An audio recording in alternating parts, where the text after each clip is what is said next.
podcast. Thank you again for your continued support. It really means a lot. Please make sure you continue to share the videos, like them, subscribe if you're not already. It really helps the algorithm. And we are almost at 50% of the people that are watching the videos are subscribed. So I think we're at like 39% or something. So I'm trying to get that up to 50 and then eventually up to 100%. I appreciate all you guys' support. Thank you, everybody that's donated to the podcast. That's never expected. So anytime it happens, it's really appreciated. So thank you for that. Links are in the description. I want to do a moment of silence for the person still struggling with intrusive thoughts or addiction or anything like that. So on the count of 3, I'm going to do a moment of silence. 1, 2, 3. Okay, thank you for that. And without further ado, I want to go ahead and introduce my guest for the day. Go ahead and introduce yourself and where you went and what year. My name is Matthew Van Ness, or Matt Van Ness. I went to Midwest Academy from 2000, I think it was like 2006 to 2007. I'm pretty positive. I can't remember, but yeah, I attended Midwest Academy. I graduated from Midwest Academy. Yeah, that's about it. Yeah. Okay. And walk us through like your childhood and what led up to being sent to the program. Well, I think like as a child, I mean, I don't know.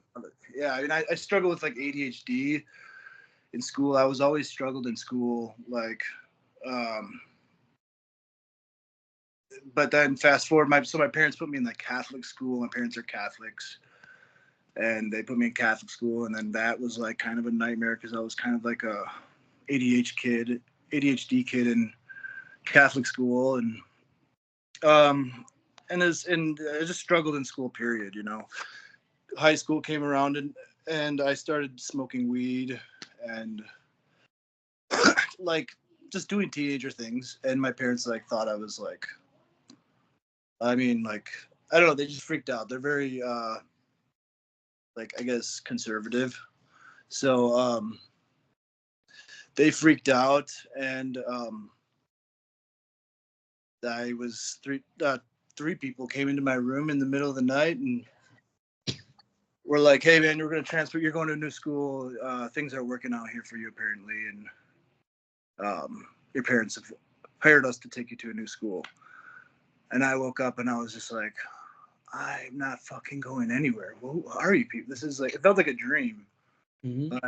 And they were like, they were like, we have the authority to do whatever it takes to transport you. They like grab me by the arms, and my parents are at the bottom of the steps, and I'm just like, this is fucking ridiculous. This is insane. And they're just like looking at me, just like, you made us do this to you. And I was just like, I had no idea like what the fuck I was getting myself into. I was just like, okay, cool, like I'm going to some like boarding school or some like, I don't know, like I had no idea like the experience, what it's going to be like it was. Mm-hmm. Like I first got there, they stripped all my clothes off, and I remember the weird thing is I used to be in like a band in high school, and the guitar player in my band got sent away to the school like a year before, and it was Midwest Academy, and I bumped into him. They took all my clothes off and they brought me to intervention, which is OSS. They call it OSS now or whatever, but it was called intervention. And they put me in intervention, and my buddy Yaya was in there, and he's like, Matt Van Ness? And I was like, Yaya? And he was upper levels at the time. He was watching OSS, and I was like, what the fuck? What is this place? He's like, I've been locked up for 18 months. And the staff was like, locked up? And he's like, no, I mean, I've been changing my life for 18 months. My life is so much better now, and blah, blah, blah. I was just like, what the fuck is this shit? And like, anyways, they brought me up to one of the rooms where all the kids were sitting on the floor. There's all these bunk beds, and all the kids are sitting on the floors. There's one chair, and I like grabbed the chair and I sat down in it, and all the kids started giggling. I remember all the kids were like, and then the staff came in and was like, oh no, you gotta sit on the floor. And I was like, no, I'm a human being. I'm gonna sit in this chair. And he's like, you either sit on the floor or you go in intervention. And I was like, I'll go to intervention. I didn't know what intervention was. I didn't want to play, and then so I went to intervention. I didn't want to work the rules. I sat in intervention for like 2 weeks, 2 weeks. And then I agreed, I broke down. I was like, all right, I'll do this. I'll fucking work the program. I'll do it. Went back to the families, went back to school, did not want to like play the rules. I did not want to work the program, as they say. I went back to intervention for another like couple weeks. You will break though. It breaks you eventually. So then you like have to take you're in like a cult that you didn't want to be in, and you have to drink the Kool-Aid to get out of the cult. Yep. It's fucked up. So then and then by the time you get out of the cult, you're like almost like kind of believing this shit that like this garbage that they've been pumping down your throat. I was like, it's like Stockholm syndrome. And then it took me to like a couple of years ago to realize like, dude, you were in a fucking cult. Like that shit was fucked up. Anyways, so I'm like still kind of processing it, the whole experience. It's crazy and it's taken quite a while. So Okay. So you kind of answered some of my questions after that because you were transported. Do you remember them handcuffing you or threatening you with that? No, they did. They were like, we have the authority to do whatever it takes. And they were like showing me that they have handcuffs. Okay. Right. I was like, okay, like, so clearly my parents are involved. I could see them like in the back, like down the steps and stuff. And so they had two, like, there was one girl and two guys, two, like, whatever, normal. Everyone's like, they're huge. They're like normal older dudes. And they're like, they just linked me by the arms. They had me like, linked by elbows. So, and I was on some like weird, like I can see I was starting to act out of control. I think I wanted attention in high school, and I was starting to like, I don't know, like break out of my shell, as they say. And my parents were just like freaking out. And there's a lot to that was going on. I can see how like the whole thing is just everyone got fucked. The whole thing is fucked up because like the parents are like stressed out and they can't deal with their kids, so they're like, can someone take care of this for me? And like it's it's the whole thing's fucked up. And then most of the time, like when the parents are like with the program, they get brainwashed too, Right, by the family reps, and during the phone calls they get gaslit. They don't know what's actually going on. The kid can't say what's actually going on. I mean, I'm not in any way excusing any of these parents' behavior, but I'm saying that everybody was manipulated. Everyone was, and like for like even still, I still get angry at my parents for being like, I'm like angry at them, but like, and then sometimes I'm like, I have these like moments of clarity too, where I'm like, they were conned too, they got fucked too, and like everybody lost, everybody got fucked, like it's heartbreaking, but it, Yeah, for sure. Okay. When you first got there, you kind of went through what first happened when you got there. But what happened when you got? Oh yeah, so you went to intervention so you never sat in the chair. It was never in a small group. There, like they're like they had like I don't know what, he's like a shift leader or whatever. He's like this like big dude, and he's just like a bully, just like a bulldog, And he just like he was like, you either sit on the floor, or you go to intervention.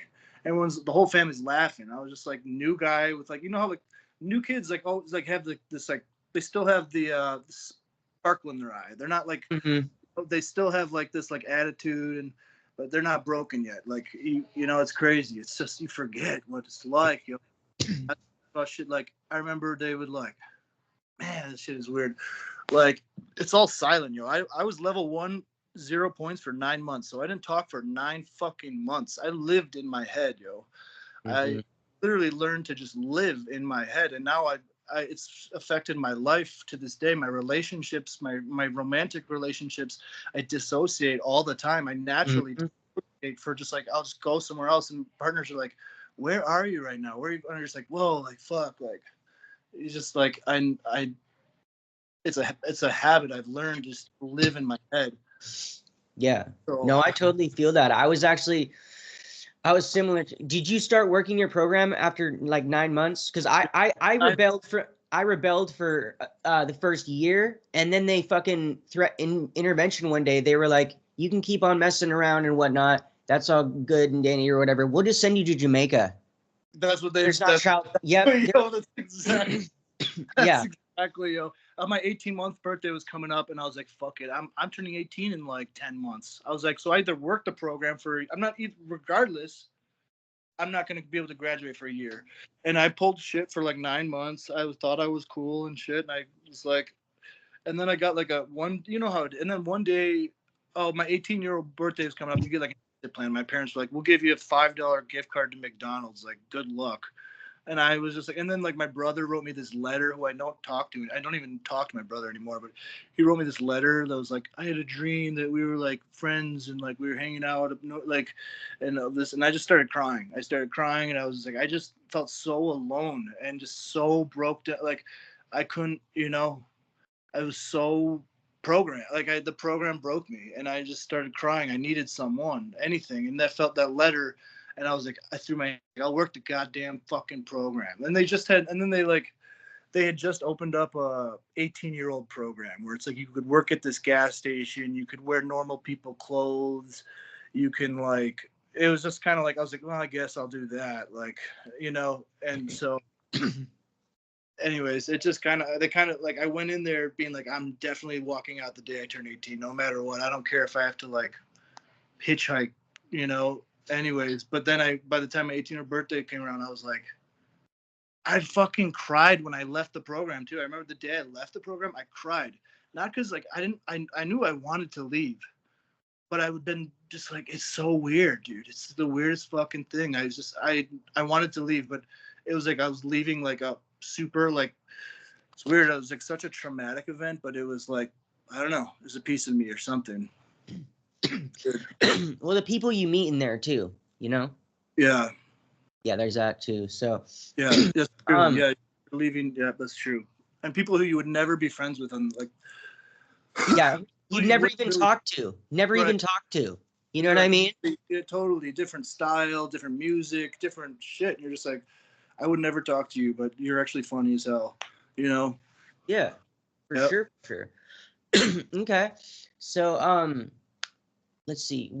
How long after you got there did they send you through your first program or seminar? Sorry. I was there like orientation was like a few weeks. They pulled me out of intervention to do just orientation, and I went through orientation, but somehow like the way people talked about like discovery and like or focus like was intimidating to me. I felt like I was like, never gonna be able to like get to focus.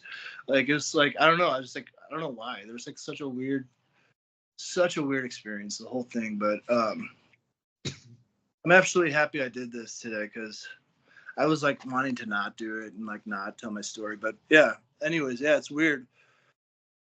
That's such a weird like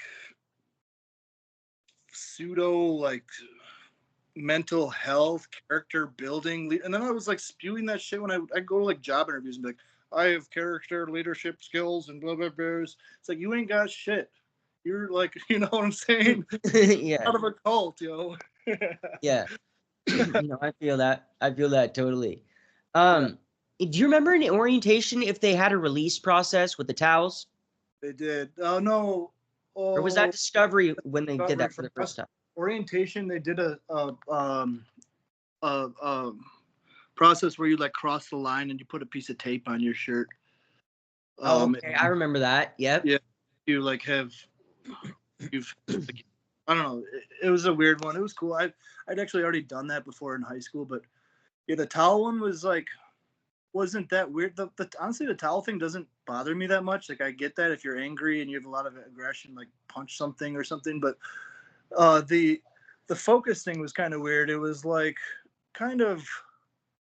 It doesn't bother me. Like mine was Pointer Sisters. They made me like dress up like a woman, but like that doesn't bother me because like I thought it was fun. Like I honestly had a fun time doing it, but I can see how they like their intention isn't like what they.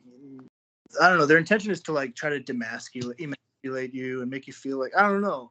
That's what it seemed like.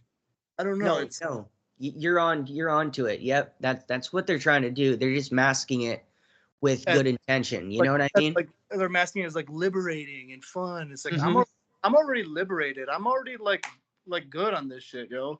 Like, But anyways, also it could be liberating for the person and disturbing to them at the same time. You know what I mean? So there could be two of the same thing. So, and I think for a lot of us, like we didn't even realize how these things really affected us until years later. Like I didn't until recently either, like really sit down and be like, no, that was really fucked up, you know?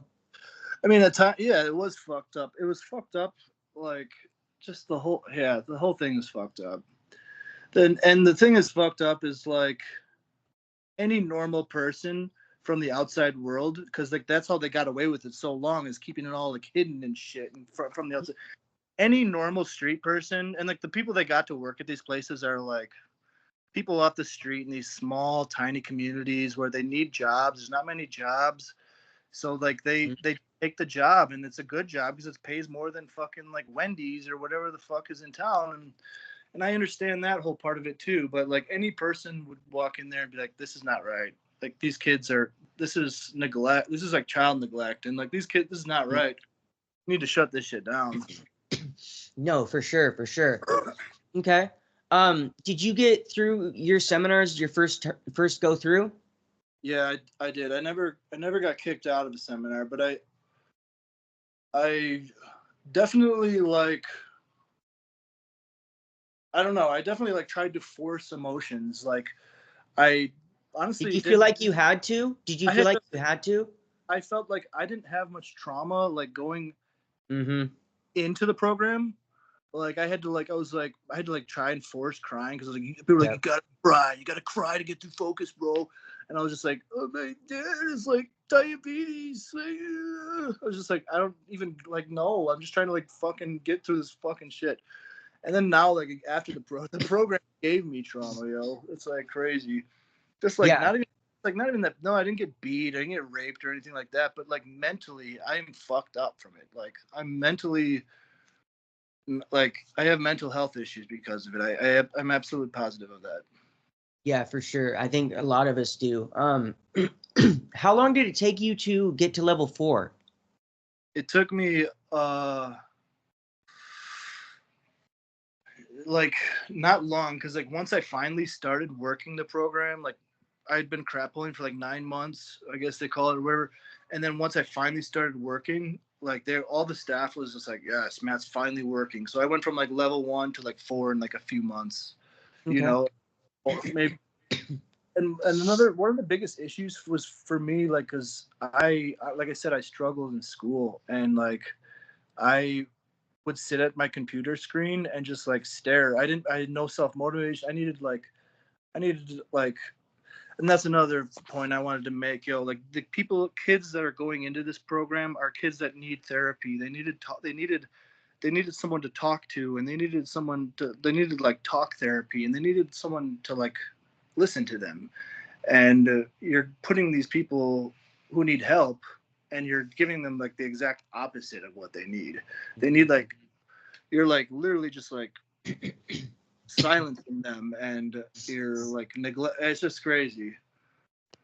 Yeah. But that was the thing. I couldn't stay on track with school. That was another reason why I couldn't like ever level up, because I wanted to eat good food at level 2, but I could never like pass track or whatever they called it. You know what I'm saying? Yep. You had to finish so much school every week, right? And that was track.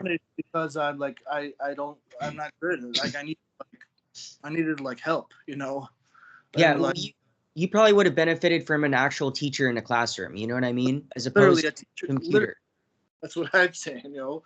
Yeah. And so eventually, like, I think my TA got switched. I was like 18 in the program. I still hadn't graduated, and my TA had switched, and she literally just like, I had like a few more classes. She literally just like sat down with me and like went through them with me and pretty much gave me the answers to she like kind of like just gave me my diploma, which I find out, I don't even know if it's a real diploma or not, but I don't care. And that was the experience. Okay. Yeah. It kind of mirrors mine, because I rebelled for the first year, and then when I decided to work my program, I was there 22 months. So I was there like it took me like 10 to 12 months to graduate after I started to work my program. So very similar. Let's see. They had junior staff there, yes? Junior staff. There's like But, staff like, that aren't like family reps. or Oh, like, did you junior have staff. like upper levels that had to consequence other students? Yes. We had that shit. Yeah. Okay. Okay. Did you do you have any regret from like consequenting people or like anything like that? I was actually super chill. Honestly, by the time I had leveled up, I was in the 18-year-old program. I like barely had to work with families. I like had to go work at this like gas station that Mr. Ben had bought and was like trying to turn into like a diner or whatever. It was like a diner slash, it was a Sinclair gas station out in the middle of Iowa, bumfuck Iowa, nowhere. It was nothing but like it's a truck stop, really. And it was a very bizarre fucking experience, man. Did you get paid for any of that? He did. He actually did. He paid us minimum wage because we were 18 now. So he paid us minimum wage. And there was like, yeah, it was weird. We did get paid, man. Yeah, it was weird. I was thinking about saving up some money and just like leaving, but I didn't. By the time it was weird, it was weird. Charlie Keogh was saying like he wanted to try some guinea pig thing. So when I was in the 18-year-old program, I finally got my first at-home pass. I got my at-home pass, and my dad came to pick me up, and I just threw everything in the car. And he's like, "Aren't you leaving any stuff?" And I was like, "I'm not coming back. I was like, I know I'm not coming back." And it was this big ordeal. Like Mr. Ben was like, "Well, Matt's not coming back. Well, why don't we try this thing where like he can stay living at home, and he can still like work the program." So he literally just so he could keep collecting money. Like, you know, he just wanted to be like, "Can I just keep collecting like this extra a few more months so I can, you know?" It's really what it was about.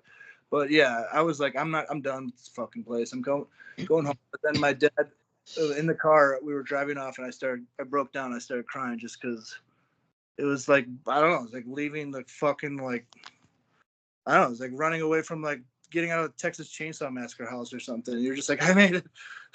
Yeah. Fuck. Relief. Literally, Relief and a bunch of other emotions probably, you know? Literally, yo. Yeah. It's I was mentally like tied. Yeah. And you're leaving friends, you're leaving relationships, the people you care about, you feel bad for them. But Yeah. they'll get.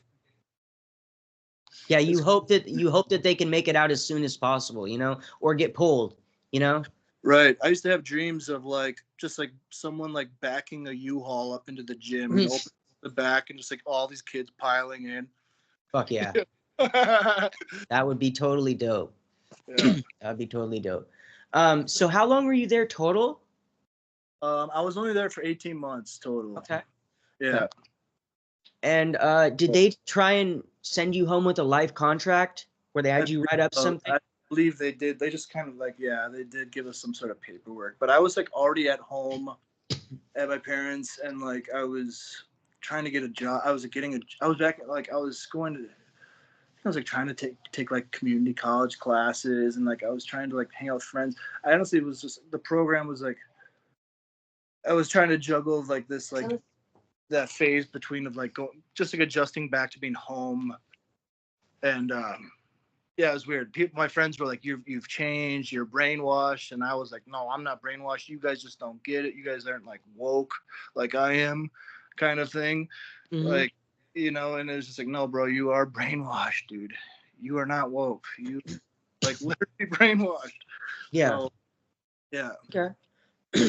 And let's see, did your credits transfer or do you still not know? I think so. Like I think like at that time Midwest Academy was, they did, but I was only I was trying to go to community college for graphic design at the time, and like I wasn't like, I was like kind of like talking to my old girlfriend that from like before the program, and I was like more interested in like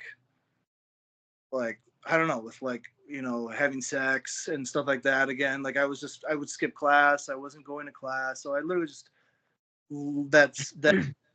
Oh, here's another interesting thing. So that fell off. I stopped going to college. I moved to Arizona with my parents, and then I started talking to a girl that went to Midwest Academy. I was like so lost and alone. I ended up going back to Midwest Academy to fucking work.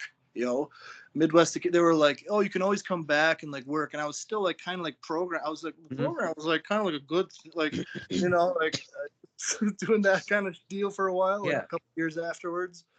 And like, I went back and worked for like, I couldn't even stay there. I was there for like 3 months.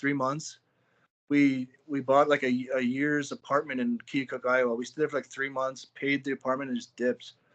Like, it was the weirdest thing, but the cool thing is like they pay you to sleep there. Like, I would watch the kids and then I'd like sleep there and I'd get paid to sleep there as well. It was a very bizarre thing. Would they pay you extra if you had to sleep during the night, like sleep out in the they with would the kids? Yeah, they would like it was weird when I went back. Midwest Academy was opening like this like other like side program for like really struggling mentally stable kids. They were like problem kids when I was working there. So it wasn't like problem kids. They were just like kids who needed a little bit more like, I don't know. I don't know what the fucking thing, but they wanted me to go work at that place. So I went and worked there, and yeah, so I'd watch them like all day, and then like I'd spend the night there too. And they'd have like a little twin mattress in the back, and like I'd like sneak outside and smoke cigarettes and stuff. But you're not. But like, they pay you while you're sleeping, so your checks were like pretty. Even though you're getting paid like a little bit over minimum wage, it was like a pretty decent check at that time. And especially the rent was so, these towns where they put these programs are like the middle of fucking nowhere. Yeah. Like apartments were so cheap. I can only imagine. Yeah. Did they give you like any sort of incentives or anything like that? Like, for example, like if a kid were to run and you were to catch the kid, would you get a bonus on your check or anything like that? I didn't see anything like that. I didn't ask any questions like that. No, I didn't know. But there was my bunk leader ran, and he left with like a upper level.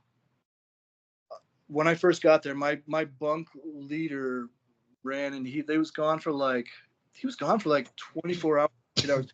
He comes back and he's just like covered in fucking like thorn bush fucking cuts, and like he's just looks like shit. And like I was just like, holy fuck, like this. They're like, the staff is running around with fucking ATVs. I can hear them out in the windows. The windows all got grates on them in her bedroom. You can hear them. Like, it's just crazy. What a weird fucking like Black Mirror episode. It's literally just not. I got sent there and I was like, I can't believe that this exists. This does not like legally, like this doesn't seem legal. And I was like, I want to talk to someone, but you can't even use a phone. You can't talk. You can't reach out to nobody. Like, this is not. But anyways, yeah, it seems so weird. It seems like something that's not real. Yeah, but totally. Very real, and it's like it's very very much happening, yo. No, I totally feel that. Okay. When you were there as a student, what was the worst thing you saw or heard about?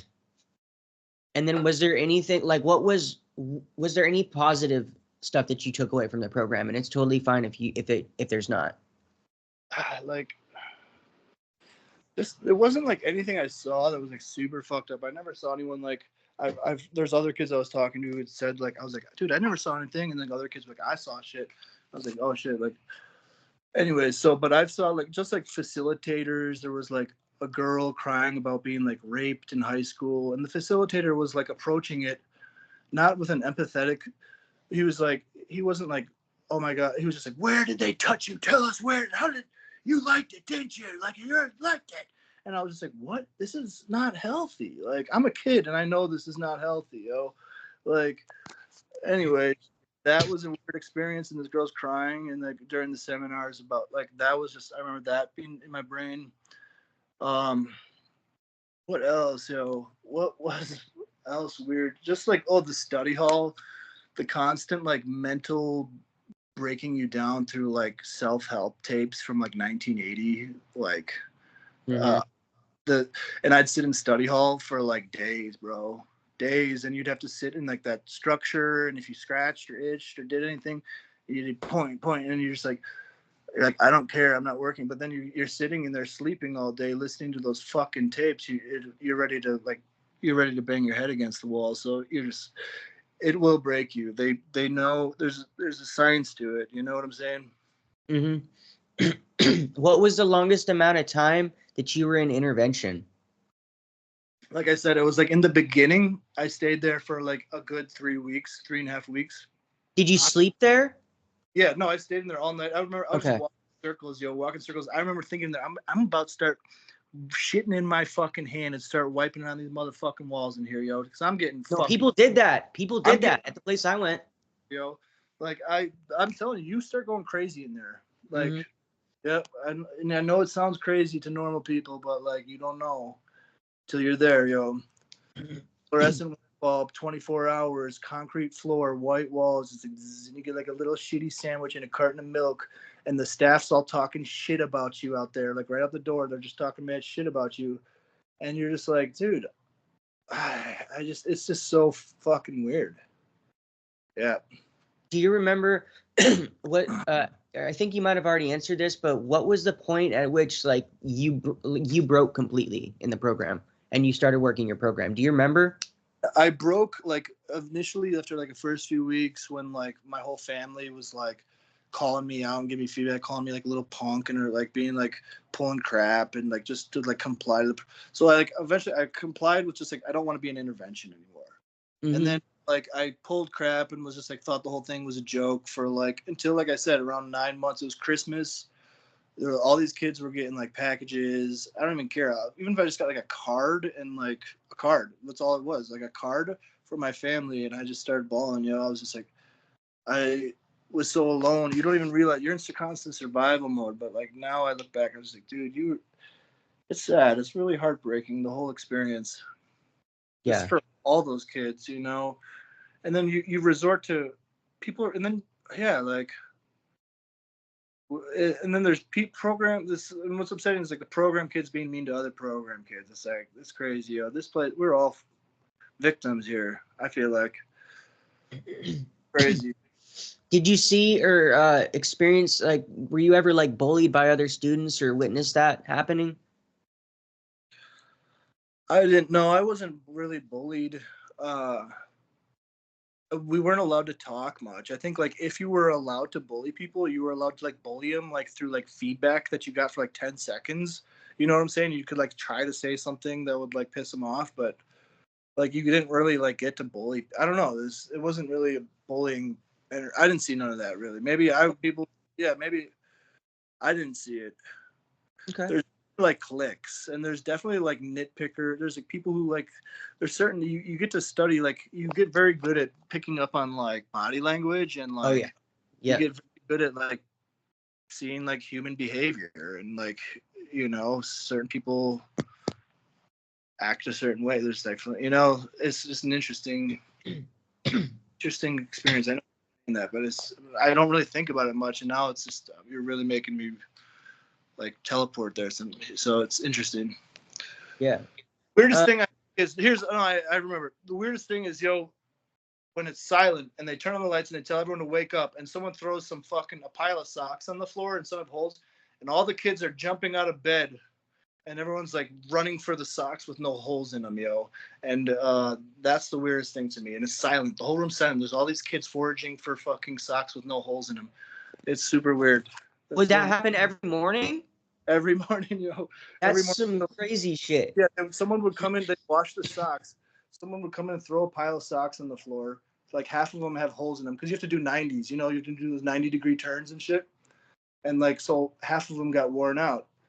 But like there was like a select few of people that would always run to try and grab the ones with no holes in them. And I was just like, you guys this is interesting, That's crazy. That's crazy. Was there what about the food? Was it horrible? Was there some stuff that you liked? Yeah, it was fine, I guess. It was just like, it was fine. The food I don't know, the food wasn't the worst part. It was the constant silence, and like every time you're in the cafeteria there's another goddamn self-help tape playing. So weird. You walk in, all these kids are walking in line, there's just like some like 80s like Texan like southern, like, now let me tell you about living life to the fullest. Like fuck is this shit? Yeah. No, it's crazy. Did you guys get to work the kitchen at all? I didn't know. There was some kids that did work in the kitchen, but I did not. Okay. Okay. And let's see. Let's talk about when you got back home. Was there any like did you start using hard drugs or anything like that? I did. Personally, I I did. did, yeah. Well, so like I first so I went into the program like just like I smoked weed like a handful of times. I like tried like Yeah, too. I was a hippie. Like I tried mushrooms a couple times. Like maybe I started to like talk a little bit weirder, like hippie stuff. My parents were like freaking out and like they were just like he's acting crazy, like, and this is really you're just like trying to change like the whatever generational trauma, or you're just trying to like address some of the stuff you're seeing. Anyways, Hmm. I got out. I was like smoking weed and drinking like way more than I ever did before. And then, like I had gone to rehab. I'd met a girl who was like a heroin addict, and then I ended up like smoking heroin and, and getting done that. But I don't do any hard drugs anymore. But I do definitely smoke marijuana. Yeah, Um, me too. Yeah, that's all I do. Yeah. yeah. So, but yeah, I struggled. Um, I like left the program though, believing I was an addict. I went in there, I did not think I was an addict. I didn't, and I left the program being like, I'm an addict. And like, I was going to like Alcoholics Anonymous meetings as like an 18-year-old being like, I'm an alcoholic. I was like, dude, you've drank like 5 times. There's no way you can't even buy alcohol. Like, you're not an alcoholic. But Yeah. this is what the program made you believe. And now you're like the patterns, behaviors follow beliefs, as they say. The Hmm. belief that I'm an addict and I'm alcoholic. So I started drinking like an alcoholic because I believed I was an alcoholic. Like, Yeah. it's crazy to me. Okay. Okay. Have you tried talking to your parents about how the program affected you? I have, yeah. It's gotten like there was a lot of anger. For a long time, there was times when I get drunk and angry, and they never wanted to talk about it. They'd always want to just be like, and it was been a struggle. And I think even when the documentary came out, I tried to watch it with my mom and my dad, and my mom fell asleep in the first episode, but she'll like talk about all these other shitty shows she watches on Netflix and tries to get me to watch all these other stupid shitty shows. You know what I'm saying? But it's fine. I don't care. I've got honestly to the point where I've just accepted,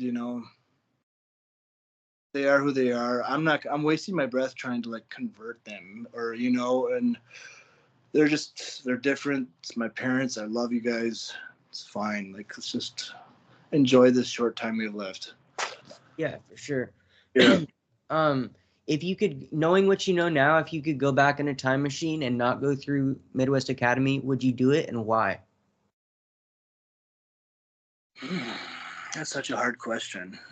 I wish I could like see like who I'd be if I didn't go to the program, but Me because like too. it could be a really sick person, but it might be also be like a really disgusting, gross person, you know, Mhm. because like it has helped me. I think either like be a lot more emotional. I'm very like I can just sit, but it's also like sometimes I just like sit in my emotions and I stew and I'm almost like too scared. So it's like crazy. But like I said, yeah, the mental health stuff has really got me. But I think I would. Yeah, I would definitely do it all over again. I'm happy with the way things have turned out, and I like, you know, I like. I don't know. I don't know if I like it, but I'm just able to understand like more situations and it gives me more like I guess depth. But yeah, Okay. I'm not gonna say that I'm not like angry. I don't know. I don't know if I'm. I don't know. There's so many feelings about the program. It's so weird. It's, but I wouldn't change it. No, I'm absolutely happy with where I'm at, and it's given me some anger issues, which I'm not happy about. But I'm grateful, and I appreciate the experience. I honestly do. Okay. Okay. What do you think you needed instead of being sent away? What do you think would have helped you? I needed someone to talk to me. I needed someone to listen. I needed someone to get down on my level and say like, hey, like, what's going on? Like, what do you need? Like, I needed help with maybe more one-on-one with school. I needed more like the exact opposite of what the program did. I needed to like help. I needed help, not like neglect. Okay. But I guess like, I don't know. I didn't really ask for help either though. So I think I was behaving like a teenager. I didn't know how to ask for help though. I think I was acting out because it was a cry for help, I guess. I wanted attention, but I think I wanted help. Okay. Okay. Well, is there anything else you want people to know about your experience, or anything that you might tell a parent thinking about sending their kid away to a place like this?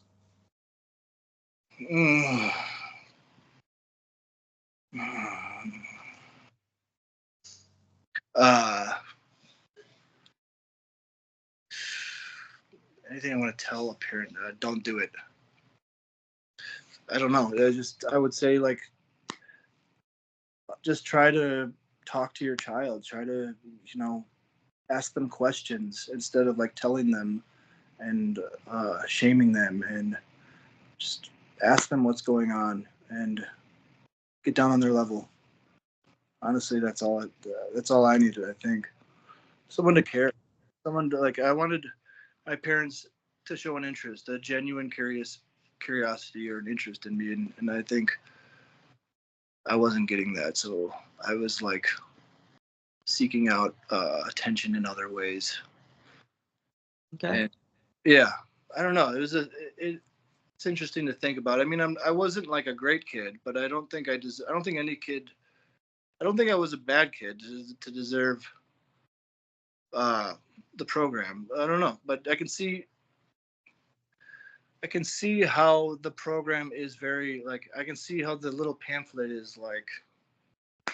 I just, as being a parent myself, I would ask more questions. I wouldn't have done what my parents did. I wouldn't have just like looked at a pamphlet and been like, all right, like I'll sign them over. Like, I wouldn't do that. My knowing what I know, but in being a parent myself, but hey, some parents just can't do it. So Okay. I have a question about you. Since you said you have kids, have probably not yet, but eventually, are you going to tell them what happened to you? yeah, my daughter's been asking questions in the program. I feel like the program documentary has been like great because like honestly, when I got out of the program, I'd try to explain it to people, even like close friends who are like cared or whatever care, and they'd either look at me like I'm like lying or just like it was so confusing to like there's like these levels and there's like these seminars like blah, blah. It's like they don't even understand. So you're just like exhausting yourself. You're just like fuck it, like, and so you're just like angry and like misunderstood. Like nobody gets why you're like so angry about the program, but like nobody gets like they just think that you got sent to like Harry Potter school or something, some like brat like brat school that's like boarding school. They don't see like the dark side. So I just felt it's very like isolating feeling, and you don't have. But yeah, I would never do that to my kids. I know that I've said that before. I will never ever do what my parents did to me and send them to a school like that. For sure. No matter how like painful and difficult the situations get, and I'm gonna do my best to like try and understand and be patient. I don't think that's what I got. Yeah. No, I feel that. Well, thank you so much for coming on the show. I want to extend an invitation to you. For a lot of people, when they do these interviews, especially when it's the first time for them really talking about it, things start coming up and they're like, oh, I forgot about that. I wanted to talk about that. So if that happens, just make it like a notes of it, like write down some notes. I want to talk about this or whatever. Reach out to me and we'll make a part 2 happen. Okay. Okay. All right. Thank you, Lucifer. Appreciate you, man. Yeah, no problem. No problem. You have a wonderful day. You too, man. All right. Bye, y'all. Yep. Later.